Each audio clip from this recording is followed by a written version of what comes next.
bisa nyaman dan indah. Insya Allah kita tebak. Mari kita tebak. Syederalun Kapolres Simelu AKBP Jatmiko bersama 30 personil Polres Simelu dan Polsek Simelu Timur melakukan gotong royong pembersihan sekretariat bersama wartawan Simelu yang berada di Desa Air Dingin, Kecamatan Simelu Timur pada Sabtu 3 Juni 2023.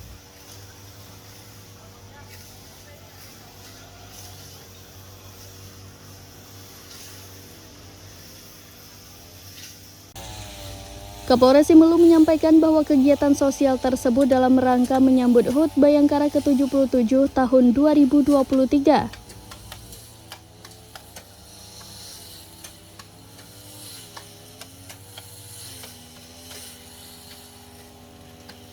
Selain dihadiri Kapolres Simelu, turut hadir PJ Sekda Simelu Asludin serta wartawan yang bertugas di wilayah Kabupaten Simelu.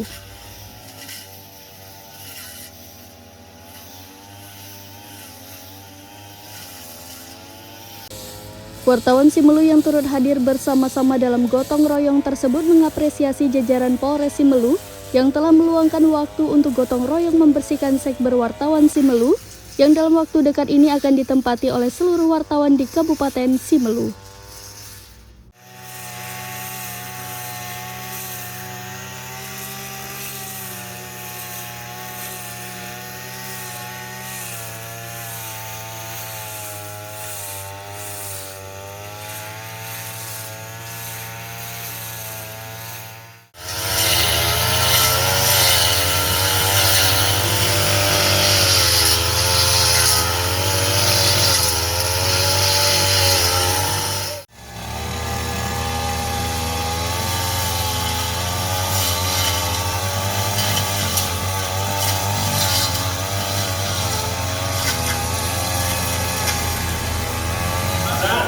Wartawan adalah pihak eksternal dari kepolisian yang wajib kita lindungi dan kita jaga. Dalam mendukung Lektikor kemarin, kita harus memberikan perlindungan dan kemerdekaan jurnalistik di era robotik, era industri yang jurnalistik itu amat sangat berperan di tugas-tugas kepolisian juga sebagai Pemda untuk sebagai pengawas eksternal, sebagai yang di luar kekuasaan juga bukan oposisi.